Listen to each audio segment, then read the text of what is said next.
Allah. Ia bersabda, sesungguhnya mereka datang di hari kiamat dengan tubuh bercahaya. Bismillahirrahmanirrahim. Bismillahirrahmanirrahim. Assalamualaikum warahmatullahi wabarakatuh. Alhamdulillahirabbil alamin, wassalatu wassalamu ala asyrafil anbiya'i wal mursalin, sayyidina wa maulana wa habibina Muhammadin wa ala alihi wa sahbihi ajmain, amma ba'du. Bapak Ibu, rekan-rekan sekalian dirahmati Allah Subhanahu wa taala, alhamdulillah senantiasa kita aturkan puji syukur kepada Allah Subhanahu wa taala karena kita masih diberi keberkahan umur oleh Allah sehingga kita dapat meluangkan waktu kita untuk kembali membaca atau mengkaji kitab Riyadhus Shalihin. Pada kesempatan pagi hari ini, pada kesempatan kali ini kita akan membahas hadis nomor 1027 sampai dengan 1029. A'udzubillahi minasyaitonirrajim. Bismillahirrahmanirrahim.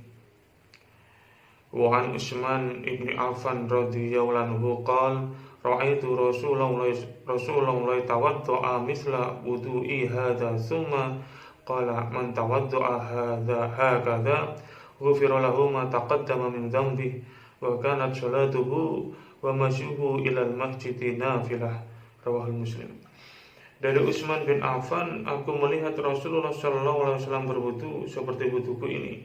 Kemudian beliau bersabda, siapa yang berwudu seperti ini diampuni dosanya yang telah berlalu dan salatnya serta berjalannya ke masjid sebagai tambahan. Hadis riwayat Muslim. Hadis nomor 1028. Wa an Abi Hurairah radhiyallahu anhu anna Rasulullah sallallahu alaihi wasallam qala idza tawadda'a al-'abdul muslim awil mu'min fa ghassala wajhahu kharaja min wajhihi kullu khati'atin dhadara ilaiha bi 'ainaihi ma'al ma' aw ma'a akhiri qatril ma' fa idza ghassala yadayhi kharaja min yadayhi kullu khati'atin kana fatasatha yadahu ma'al ma' aw ma'a akhiri qatril ma' fa idza ghassala rijlaihi kharajat kullu khati'atin masatha rijlahu ma'al ma' au ma'a akhiri qatril ma' hatta yakhruja naqiyan minadz-dzunub. Rawahul Muslim.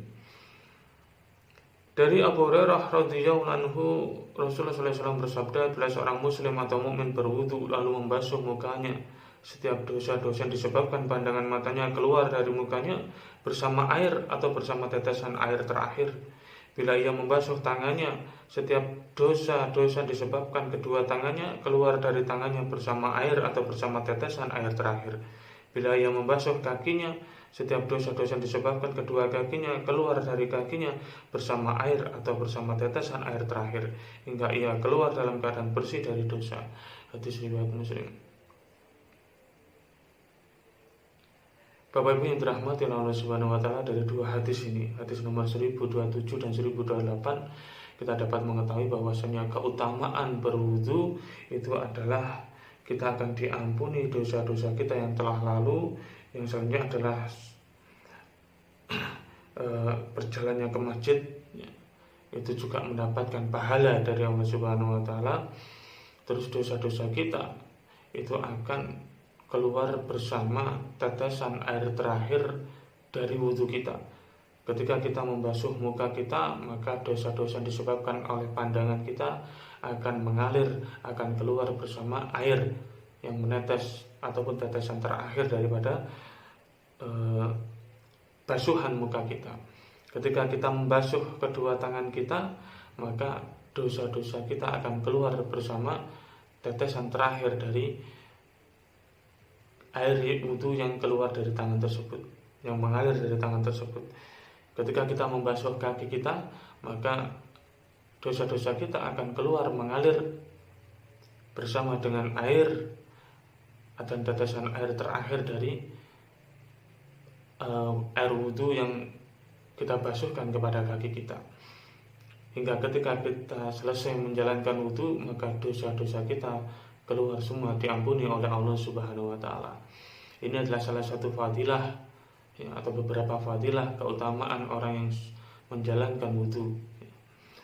Bapak Ibu yang dirahmati Allah Subhanahu wa taala, di dalam hadis 1029, hadis ini agak panjang, maka saya bacakan artinya saja. Dari Abu Hurairah radhiyallahu anhu, ia berkata, Rasulullah SAW mendatangi kuburan lalu bersabda, keselamatan atasmu kampung orang beriman, dan sesungguhnya kami insya Allah akan menyusul kalian, dan aku sangat ingin melihat saudaraku. Para sahabat berkata, bukankah kami adalah saudaramu ya Rasulullah? Beliau bersabda, kalian adalah sahabatku, sedangkan saudara-saudaraku adalah orang-orang yang datang kemudian. Para sahabat berkata, bagaimana engkau mengenal orang-orang yang belum muncul dari umatmu wahai Rasulullah? Beliau bersabda, tidakkah kalian tahu ada seseorang lelaki mempunyai seekor kuda berwarna putih berada di kelompok kuda yang berwarna hitam gelap? Tidakkah ia mengenal kudanya? Mereka berkata, tentu wahai Rasulullah. Ia bersabda, sesungguhnya mereka datang di hari kiamat dengan tubuh bercahaya bekas wudu, dan aku menunggu mereka di telaga. Hadis riwayat Muslim. Dari hadis nomor 1029 ini kita dapat mengetahui bahwasanya fadilah lain daripada berwudu adalah anggota tubuh kita akan bercahaya ketika hari kiamat, dan cahaya itu akan dikenal oleh Rasulullah SAW. Dengan kata lain, Rasulullah akan mengenali kita sebagai umatnya ketika anggota tubuh kita itu bercahaya ketika di hari kiamat. Di sini diibaratkan seperti kuda yang berwarna putih di antara kuda-kuda yang berwarna hitam. Maka akan sangat jelas kelihatan, maka akan sangat tampak kelihatan. Begitulah kita nanti, orang-orang beriman, orang yang senantiasa melaksanakan wudu dan menjaga wudunya, anggota tubuhnya akan bersinar, dan sinar tersebut akan dikenali oleh Rasulullah SAW. Bapak Ibu yang dirahmati oleh Allah Subhanahu wa taala, semoga kita semua ini diberikan karunia oleh Allah Subhanahu wa taala untuk bisa senantiasa menjaga wudu, dan juga senantiasa nanti di hari kiamat diakui oleh Rasulullah SAW sebagai umatnya. Amin ya rabbal alamin. Mungkin itu yang kita bahas pada kesempatan pagi hari ini. Semoga ada guna dan manfaatnya. Mohon maaf apabila ada kekurangan. Akhirul kalam. Wassalamualaikum warahmatullahi wabarakatuh.